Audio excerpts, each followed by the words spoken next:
سید الانبیاء والمرسلین اما بعد فاعوذ باللہ من الشیطان الرجیم بسم اللہ الرحمن الرحیم۔ سورہ سبا چل رہی تھی، 22واں سپارہ ہے اور اس کی آیت نمبر 37ویں آیت تک ہم پہنچے تھے۔ 37ویں آیت میں اللہ تبارک و تعالی نے ارشاد فرمایا کہ وما اموالکم ولا اولادکم باللتی تقربکم، اور تمہارے مال اور تمہاری اولاد اس قابل نہیں کہ تمہیں قریب کر دیں عندنا ہمارے، یعنی یہ اصل میں کوئی مال و دولت یا اولاد کی کثرت یہ اللہ تبارک و تعالیٰ کی بارگاہ میں مقبول اور مقرب ہونے کا معیار نہیں ہے۔ زلفیٰ یعنی ہمارے بہت قریب تک یہ پہنچا دیں، الا من آمن وعمل صالحا، مگر وہ جو ایمان لائے اور اس نے نیک عمل کیے، فَأُولَئِكَ لَهُمْ جَزَاءُ الضِّعْفِ بِمَا عَمِلُوا، تو یہ وہ لوگ ہیں کہ ان کے لیے کئی گنا بدلہ ہے اس کے بدلے میں جو انہوں نے عمل کیا، بِمَا عَمِلُوا، اس کے بدلے میں جو انہوں نے عمل کیا، وَهُمْ فِي الْغُرَفَاتِ آمِنُونَ، اور وہ اونچے کمروں میں، جس کو بالا خانہ کہتے ہیں، اوپری منزل کہتے ہیں، اس میں امن و امان سے رہنے والے ہیں۔ تو دیکھیے اللہ تبارک و تعالیٰ نے اس میں واضح فرما دیا کہ دنیا میں مال و دولت کی کثرت یہ اس بات کی علامت نہیں ہے کہ انسان اللہ تعالیٰ کی بارگاہ میں مقبول بھی ہوگا۔ دولت کی وجہ سے، اولاد کی کثرت کی وجہ سے، منصب کی وجہ سے، عہدے کی وجہ سے ہم دنیا کی نعمتیں تو حاصل کر سکتے ہیں، دنیا والوں کو اپنے قریب کر سکتے ہیں،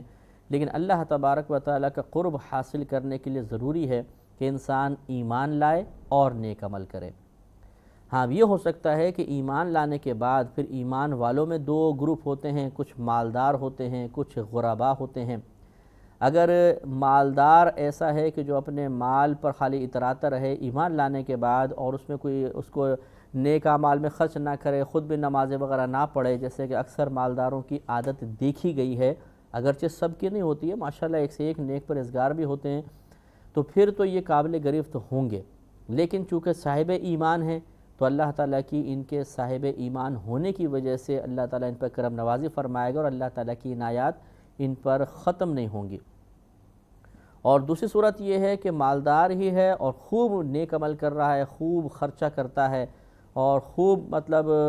زبردست قسم کا جو اس پر حق اللہ نے مقرر کیا اس حق کو مکمل طور پہ زبردست طریقے سے ادا کرتا ہے، تو نور علی نور ہے اور اس کا مرتبہ بڑا اعلیٰ ہے۔ جیسے کہ عثمان غنی رضی اللہ تعالی عنہ ایک مالدار صحابی تھے، نبی کریم صلی اللہ علیہ وسلم نے ایک مرتبہ ایک غزوے کے لیے صحابہ کرام کو امداد کی ترغیب دی، تو حضرت عثمان غنی رضی اللہ تعالی عنہ کھڑے ہو گئے اور آپ نے فرمایا کہ میں 100 اونٹ بمائے سامان، ساز و سامان کے دیتا ہوں، یعنی جہاد کے لیے۔ نبی کریم صلی اللہ علیہ وسلم بہت خوش ہوئے اور پھر دوبارہ آپ نے ترغیب عنایت فرمائی۔ پھر عثمان غنی کھڑے ہو گئے، عرض کیا رسول اللہ صلی اللہ علیہ وسلم میں مزید 100 اونٹ اور سامان سمیت، ساز و سامان سمیت، سامان جہاد سمیت آپ کی خدمت میں پیش کرتا ہوں۔ سرکار بہت خوش ہوئے، پھر آپ نے ترغیب عنایت فرمائی۔ پھر عثمان غنی رضی اللہ تعالی عنہ کھڑے ہوئے اور عرض کیا رسول اللہ صلی اللہ علیہ وسلم میں مزید 100 اونٹ بمائے ساز و سامان آپ کی خدمت میں پیش کرتا ہوں۔ تو نبی کریم صلی اللہ علیہ وسلم بہت ہی زیادہ خوش ہوئے اور آپ نے ارشاد فرمایا کہ اے عثمان، آج کے بعد تمہیں تمہارا کوئی گناہ نقصان نہیں پہنچائے گا، یعنی مطلب ہے کہ بالفرض اگر کوئی گناہ ہوتا بھی تو اللہ تعالیٰ تم سے پیشگی تمہیں معاف کر دیا۔ یا اس حدیث کا مطلب یہ ہے کہ اب اللہ تبارک و تعالیٰ نے تو پہلے ہی آپ پہ کرم نوازی فرمائی ہوئی تھی، اتنی خصوصی کرم نوازی ہوگی کہ آپ سے کوئی گناہ ہوگا ہی نہیں کہ گرفت کا موقع ملے یا گرفت کا کوئی صورت پیش آئے۔ لہٰذا معلوم یہ ہوا کہ اگر کوئی شخص مالدار ہو اور اپنے مال کو صحیح طریقے سے وہ حاصل کر رہا ہے، اگر جمع رکھتا ہے تو صحیح قصد و ارادے کے ساتھ ہے، خرچ کرتا ہے تو صحیح مقامات پر خرچ کرتا ہے اور جہاں شریعت نے حکم دیا ہے وہاں خرچ کرنے میں بخل سے کام نہیں لیتا، تو اس کا مرتبہ یقیناً غریب شخص سے زیادہ ہے۔ ہاں اب اگر غریب آدمی ہے، وہ نیک مسلمان ہے، غریب ہے، نیک عمل نہیں کرتا، کوتاہیاں کرتا ہے، گناہوں میں پڑا ہوا ہے، جو غریب ہونے کے اعتبار سے مالی لحاظ سے گناہ نہیں ہے لیکن دیگر گناہ ان میں پڑا ہوا ہے، تو یہ بھی قابل گرفت ہے۔ اب یہ نہیں ہے کہ صرف مالدار کی گرفت ہوگی، اس کی گرفت نہیں ہوگی۔ ہاں اگر یہ غریب ہے اور نیک اعمال کثرت کے ساتھ کر رہا ہے تو پھر اللہ تعالیٰ کی کرم نوازی اس پر یقیناً، یعنی اگر غریب ہے، مال خرچ نہیں کر سکتا لیکن نیک اعمال کی اس کے پاس کثرت ہے تو اللہ تعالیٰ اس پر بھی کرم نوازی فرمائے گا۔ لیکن مالدار آدمی اگر زیادہ پیسہ خرچ کر رہا ہے اور اللہ تعالیٰ کی بارگاہ میں اخلاص سے کر رہا ہے تو اس کا مرتبہ یقیناً بہت ہی بلند و بالا ہے۔ تو یہاں جو ذکر ہے وہ کفار کا ہے، لیکن اشارہ ہمارے طرف بھی ہے کہ ایک مسلمان شخص یا صاحب ایمان شخص ہرگز یہ نہ سمجھے کہ شاید مال کی کثرت، اولاد کی کثرت جس طرح دنیا میں مجھے عزت دلوا رہی ہے، مقام و مرتبہ دلوا رہی ہے اور میں بڑی بڑی محافل میں مرکز نگاہ بن جاتا ہوں، ایسا ہی میدان محشر میں بھی ہو جائے گا؟ نہیں، وہاں پر مرکز نگاہ ہوگا نیک آدمی، پرہیزگار آدمی، اور خصوصاً صاحب علم۔ جتنا جس کے پاس علم دین زیادہ ہوگا وہ اللہ تعالیٰ کی بارگاہ میں اتنا ہی مقبول ہوگا، اتنا ہی مقرب ہوگا، اتنا ہی اس کو اعلیٰ مقام دیا جائے گا، اتنا ہی زیادہ لوگ اس کو رشک بھری نگاہوں سے دیکھ رہے ہوں گے۔ جس طرح آج ایک اسٹیج لگایا جاتا ہے، غریب کو بیچارے کو پیچھے کر دیا جاتا ہے، امیر چاہے فاسق ہو، فاجر ہو، فراڈ کے ذریعے پیسہ کما رہا ہو، جھوٹ بولتا ہو، رشوت خور ہو، وہ ایک عزت کے مقام پہ بیٹھا ہوا ہے، اور لوگ بعض اوقات انہیں حسرت کے ساتھ رشک بھری نگاہوں سے دیکھ رہے ہوتے ہیں کہ جی کیا عزت ہے ان کے پاس۔ اس سے کہیں زیادہ برعکس معاملہ وہاں پر میدان محشر میں نیک لوگوں کے ساتھ ہوگا کہ وہاں اللہ تعالیٰ کا دربار ہوگا، یہاں عام لوگوں کا ہوتا ہے۔ وہاں پر اللہ کی طرف سے عزت دی جائے گی، یہاں پر عام لوگوں کی طرف سے عزت دی جاتی ہے۔ وہ دائمی عزت ہوگی یا عارضی عزت ہوتی ہے، اور یہی لوگ جو آج دنیا کے اندر غلط کاموں کے ذریعے عزت حاصل کرنے میں یا مادی اشیاء سے عزت حاصل کرنے میں کامیاب ہوئے، اگر خدا نخواستہ نیک اعمال سے خالی ہوئے، خدا نخواستہ اس لیے کہا کہ ہمارے مسلمان بھائی ہیں اور ہمیں ان سے محبت اس لحاظ سے رکھنی ہی چاہیے کہ اللہ تعالیٰ ان کو بھی درگزر فرمائے، یعنی ان لوگوں کے بارے میں عرض کر رہا ہوں کہ جو نیک اعمال بالکل نہیں کرتے اور صرف مناصب حاصل کرنے کے بعد اور مال و دولت حاصل ہو جانے کے بعد اللہ تعالیٰ کو بالکل فراموش کر دیتے ہیں، اور وقتی طور پہ ملنے والی عزت کو سب کچھ سمجھتے ہوئے پھر وہ کسی کی نصیحت قبول نہیں کرتے، کسی کی بات نہیں مانتے، تو یہ پھر وہاں پہ اگر اللہ ان سے ناراض ہوا تو شرمندہ ہوں گے، رسوا ہوں گے، اور وہاں کوئی عزت نہیں ہوگی، کوئی ویلیو نہیں ہوگی۔ ایسا نہیں ہے کہ یہاں پر دنیا کے اندر جیسے بعض لوگ عزت کر دیتے ہیں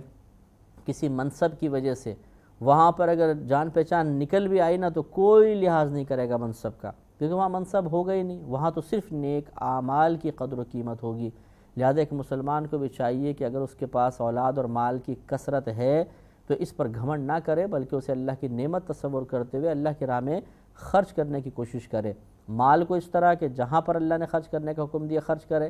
اولاد کو خرچ کرنے کا مطلب استعمال کرنا، کہ اولاد کو اس طرح استعمال کرے، اولاد کی ایسی تربیت کرے کہ وہ اس کے لیے ثواب جاریہ بن جائے۔ لہذا ارشاد فرمایا کہ وما اموالکم ولا اولادکم باللتی تقربکم عندنا زلفیٰ، اور تمہارے مال تمہارے اولاد اس قابل نہیں کہ تمہیں ہمارے قریب تک پہنچا دیں، الا من آمن وعمل صالحا، مگر وہ لوگ جو ایمان لائے اور انہوں نے نیک اعمال کیے۔ پھر وہ اشارہ دیکھیں، ایمان لانا کافی نہیں بلکہ نیک اعمال کا بھی اللہ نے ذکر فرمایا۔ ایمان لانے کے بعد نیک عمل بھی کرنے ہوں گے، فاولئک لہم جزاء الضعف، بس یہ وہ لوگ ہیں کہ ان کے لیے کئی گنا اجر ہے، بدلہ ہے، بما عملوا، اس کا جو وہ عمل کیا کرتے تھے، وہم فی الغرفات، اور یہ بالا خانوں میں ہوں گے، آمنون، امن کی حالت میں، بالکل امن والے ہوں گے اور بڑے سکون کے ساتھ ہوں گے۔ بالا خانوں سے مراد یا تو اسی طرح ہوگا کہ جیسے ہمارے یہاں پر first floor, second floor, third floor ہوتا ہے، اس طرح اللہ تبارک و تعالی وہاں پر بھی ہمیں بالا خانے عطا فرمائے گا، یا اس کا مطلب یہ ہے کہ جنت اعلیٰ مقام پر ہے اور دوزخ اس سے ادنا مقام پر ہے۔ یہی وجہ ہے کہ جب جہنمی آگے قرآن میں آئے گا بھی تمنا کا اظہار کریں گے کاش ہمیں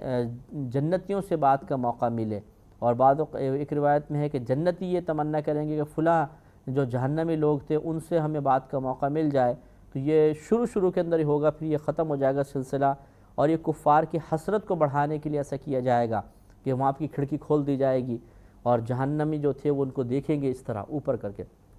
اور ان سے سوال کریں گے تمہیں اللہ نے کیا کیا دیا،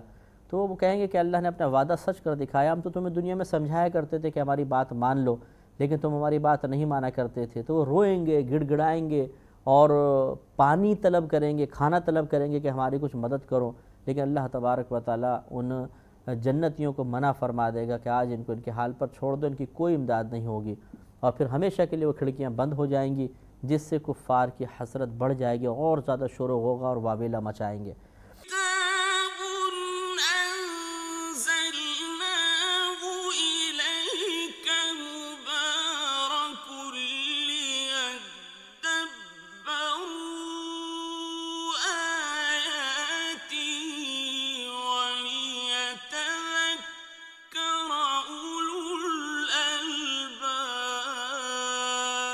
تو اس لیے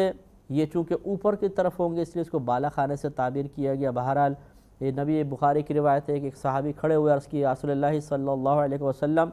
کیا جنت میں گھوڑا ہوگا؟ فرمایا کہ ہاں، اگر تم جنت میں گئے تو اڑنے والا ایک گھوڑا دیا جائے گا۔ ایک عرابی کھڑے ہو گئے، رسول اللہ کیا وہاں پہ کھیتی باڑی ہوگی؟ ہم تو کھیتی باڑی کرتے ہیں۔ فرمایا، مسکرا دیے، فرمایا کہ ہاں، تمہیں بیج دیے جائیں گے، تم بیج ڈالو گے، ایک لمحے میں کھیتی اگ جائے گی، خود ہی کٹ کر تیار ہو کے تمہارے سامنے گر جائے گی۔ پھر ایک صحابی کھڑے ہوئے، رسول اللہ کیا وہاں پر اونٹ بھی ہوگا؟ تو اب یقینی سی بات ہے کہ سوال کا سلسلہ دراز تھا، تو نبی کریم نے ایک جامع کلام فرمایا کہ ارشاد فرمایا کہ تمہارے لیے ہر وہ چیز ہوگی وہاں پر جس کی تم خواہش کرو گے، لہٰذا آپ اگر خواہش یہ کریں گے کہ اللہ تعالیٰ یہاں پر مثال کے طور پہ 1000 منزلہ عمارت بن جائے، اللہ تعالیٰ بنا دے گا، اور یہ کوئی تعجب کی بات نہیں ہے، کوئی اللہ کے لیے مشکل کام نہیں ہے۔ اور آپ سوچیں گے شاید کہ میرا اتنا چھوٹے ایریا میں اتنی بڑی بلڈنگ کیسے بن جائے گی؟ تو چھوٹا ایریا نہیں ہوگا۔ نبی کریم صلی اللہ علیہ وسلم کی دی ہوئی خبر کے مطابق سب سے ادنا ترین جنتی کو اس دنیا سے 10 گنا بڑی جنت عطا کی جائے گی، یعنی جنت میں اتنا بڑا ایریا ہوگا جو اس دنیا سے 10 گنا بڑا ہوگا۔ اب آپ اندازہ کر لیں کہ دنیا کے اندر کیا 1000 منزلہ عمارت نہیں بن سکتی ہے، بلکہ بڑے آرام سے بن سکتی ہے کہ میٹیریل زبردست قسم کا آپ لگائیں اور موسم اثر انداز نہ ہو، انجینئر زبردست قسم کی بن سکتی ہے۔ تو خود جب بنانے والی اللہ تعالیٰ کی ذات ہو، اور وہاں کا ایسا موسم نہیں ہوگا کہ جو انسان کے بے قابو موسم کہ وہ شدت کے ساتھ زلزلے آ رہے ہیں یا تیز ہوائیں چل رہی ہیں اور برف باری ہو رہی ہے جس سے نقصان ہو رہا ہے۔ جنت کا موسم تو بڑا معتدل موسم ہوگا، نہ گرمی، نہ سردی، نہ رات، نہ دن۔ جیسے فجر سے تھوڑی دیر پہلے کا وقت ہوتا ہے کہ ٹھنڈی ہوا چل رہی ہوتی ہے، ہلکی ہلکی روشنی ہوتی ہے، کوئی اس وقت شور نہیں ہوتا، شرابہ نہیں ہوتا، اس قسم کا پرسکون وہاں پر ماحول ہوگا۔ اور یہ حدیث کے الفاظ ہیں جو میں آپ کی خدمت میں، اور حدیث کا مفہوم ہے جو آپ کی خدمت میں عرض کر رہا ہوں۔ تو وہاں پر انسان جو تمنا کرے گا وہی ملے گا۔ تو یہ بھی عین ممکن ہے کہ وہاں پہ آپ تمنا کریں کہ اللہ تعالیٰ مجھے کئی منزل عمارت مل جائے، تو اس کے اوپر سے بالا خانوں سے آپ جھانک رہے ہوں، ہر چیز، ہر اس کی تفسیر یعنی مختلف انداز میں ہو سکتی ہے۔ آگے ارشاد فرمایا کہ والذین یسعون فی آیاتنا معاجزین، اور وہ لوگ جو ہماری آیتوں میں عاجز کرنے کی نیت سے کوشش کرتے ہیں، یعنی قرآن کے چیلنج کو گویا کہ قبول کر لیتے ہیں کہ کوئی کسی صورت تو بنا کے لاؤ، کوئی ایسی 10 آیتیں بنا کے لاؤ، یا کوئی ایک ایسی آیت بنا کر لے آؤ قرآن کی مثل، اور پھر اللہ نے فرمایا ہرگز نہیں بنا سکو گے، تو اب وہ کوشش شروع کر دیتے ہیں اس کے مقابلے میں کوئی چیز لانے کی، یا پھر اس کو جھٹلانے کی کوشش کرتے ہیں، تکذیب کی کوشش کرتے ہیں، اس کے مضامین پر زبان اعتراض دراز کرتے ہیں۔ سب کے بارے میں یہ حکم فرمایا کہ والذین یسعون فی آیاتنا معاجزین، اور وہ لوگ جو کوشش کرتے ہیں ہماری آیتوں میں عاجز کر دینے کی، اولئک فی العذاب محضرون، یہ لوگ عذاب میں حاضر کیے جائیں گے، یعنی عذاب پر پیش کیا جائے گا۔ لہذا معلوم یہ ہوا کہ کسی کے مسلمان کے دل میں بھی شیطانی وسوسہ آ سکتا ہے کہ یار یہ آیت کا مفہوم تو سمجھ میں نہیں آ رہا، اور وہ زبان اعتراض دراز کر دے کہ یار یہ بس پتہ معاذ اللہ عجیب سی اللہ نے آیت لکھ دی، عجیب سا مفہوم نکل آیا ہے، یا وہ خود کوشش کو، عربی داں ہیں صاحب، وہ کوشش ان کے ذہن میں شیطان وسوسہ ڈال دے اور تم ایک آیت لکھ کر دیکھو کوئی اپنے پاس سے۔ اس طرح ہوتا ہے بعض اوقات کہ شیطان انسان کو مختلف طریقوں سے اللہ تبارک و تعالیٰ کی نافرمانی میں مبتلا کرنے کی کوشش کرتا ہے۔ یہ وہ لمحات ہوتے ہیں کہ جس میں انسان کو پوری ہوشیاری سے کام لینا چاہیے کہ جیسے اس قسم کا وسوسہ آئے، اپنی سوچ اور فکر کو دراز کرنے کے بجائے فوراً سلسلہ موقوف کر کے لا حول ولا قوت الا باللہ پڑھیں، اعوذ باللہ من الشیطان الرجیم پڑھیں، اور خیالات کو جھٹک دیا جائے، ضروری ہے۔ تو جو قرآن پاک میں کسی فاسد ارادے سے غور و تفکر کریں گے، یا خدا نخواستہ کوئی دینی جو ہمارے دعوے ہیں یا دینی تعلیمات ہیں ان کو غلط ثابت کرنے کے لیے قرآن پاک پہ غور و تفکر کریں گے، ان کے لیے آخرت میں عذاب ہوگا۔ قل، اے حبیب کریم صلی اللہ علیہ وسلم آپ فرما دیجئے، ان ربی، بے شک میرا رب، یبسط الرزق لمن یشاء من عبادہ، کہ اپنے بندوں میں سے جس کے لیے چاہتا ہے رزق کو وسیع فرما دیتا ہے، ویقدر لہ، اور جس کے لیے چاہتا ہے تنگی کر دیتا ہے۔ تو معلوم یہ ہوا کہ رزق میں تنگی اور فراخی یہ اللہ کی طرف سے ہے۔ تو ہم نے بارہا آپ کو بتایا کہ بندش جو کہتے ہیں جی رزق میں بندش ہو گئی ہے، اس کا اگر یہ تصور رکھا جائے کہ اللہ تبارک و تعالی تو دینا چاہ رہا ہے لیکن کسی بندے نے رزق باندھ دیا ہے اور اللہ تعالیٰ کے چاہنے کے باوجود بندے تک نہیں مل رہا ہے، یا اللہ تو نہیں دینا چاہ رہا لیکن جی اس تعویذ کی وجہ سے ہمیں رزق اور روزی حاصل ہو گئی، تو انسان کافر ہو جائے گا۔ اس قسم کا کوئی تصور شریعت میں نہیں ہے، بلکہ ہاں یہ تصور موجود ہے کہ اللہ تبارک و تعالیٰ ہی رزق میں وسعت عطا فرماتا ہے اور اللہ تعالیٰ ہی چاہتا ہے تو تنگی کر دیتا ہے۔ لہذا رزق میں جب بھی آپ کو تنگی محسوس ہو، گھر میں فاقہ مستی ہو یا پھر نوکری ملنے میں دیر ہو رہی ہو، تو اس کو اللہ کی طرف ہی منسوب کرنا چاہیے۔ ہاں ہو سکتا ہے کوئی درمیان میں مداخلت بیجا کا مرتکب بھی ہو رہا ہو، تعویذ کروا رہا ہے، جادو کروا رہا ہے، لیکن یاد رکھیے کہ تعویذ اور جادو وہیں پر اثر انداز ہوں گے جب وہ تعویذ اور جادو اللہ تعالیٰ کی رضا کے موافق ہو جائے۔ یعنی اللہ تعالیٰ آپ کو آزمانا چاہتا ہے اور 4 سال بعد مثلا آپ کو نوکری ملے گی، اور کسی نے تعویذ کروا دی ہے کہ اس کو نوکری ہی نہ ملے،